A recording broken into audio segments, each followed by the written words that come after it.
नीलगिरी माटी आज तार गोटे वीर संतान को हरई जो कि आज समग्र नीलगिरी आज मर्माहत समस्ते दुखित आउ एतिकी मु कहबी जगन्नाथ तांको भलरे रखु। नीलगिरी दुई थर विधायक किंतु नीलगिरी आज डेवलपमेंट काम स्रष्टा नीलगिरी उन्नयन काम सी स्रष्टा थिले बिंधाणी थिले नीलगिरी को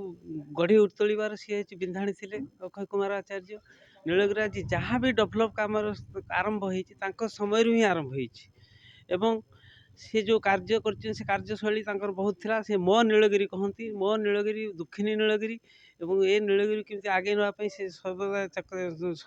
थिले चेष्टित थिले एवं जे ब्रह्मपुर पंचलिंगेश्वर को ब्लॉक करने एवं नीलगिरी को म्युनिसिपालिटी करने एवं अन्य नीलगिरी प्रथम ट्रेन चलैयापाई सी ये सब उद्यम आरंभ करते आशा थिला नीलगिरी आहरी डेवलप हो वियोगे एक नीलगिरी एक अंधारमय परिस्थिति सृष्टि है जे जीवार जो शेष समय सी जो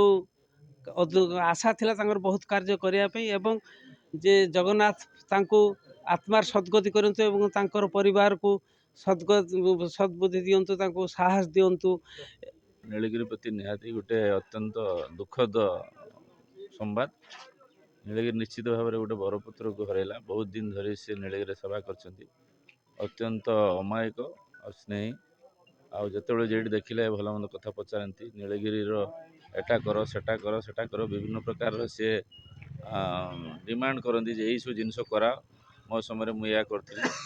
आम समस्ते भल पाऊ आ जड़े वर्षियान नेता वरिष्ठ नेता तेणु वियोग निश्चित भाव में नीलगिरी गोटे अपूरणीय क्षति होती समय बहुत नीलगिरी उन्नतिमूलक कार्यक्रम होता तेना यह समय मुझे परिवार को आत्मीय स्वजन को समस्त को प्रभु जगन्नाथ समस्त असीम धैर्य दिंतु साहस दिंतु ए दुस्समय सहाय।